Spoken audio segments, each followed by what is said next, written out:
It is September 22nd here in Idaho, and what that means is that hunting season is just around the corner. I myself am a big hunter and love shooting guns, as well as many other people do in this area, as well as mostly the western United States.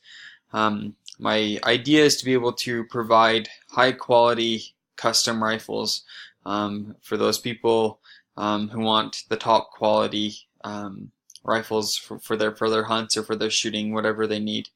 My brother is a machinist, and I would go in business with him, and so we would need two lathes for $200,000 so that we could be able to provide gunsmithing and to be able to create custom rifles for those people that need them. Right now, the long range shooting sport is growing exponentially, and there's a market for people who want the best quality rifles at an affordable price.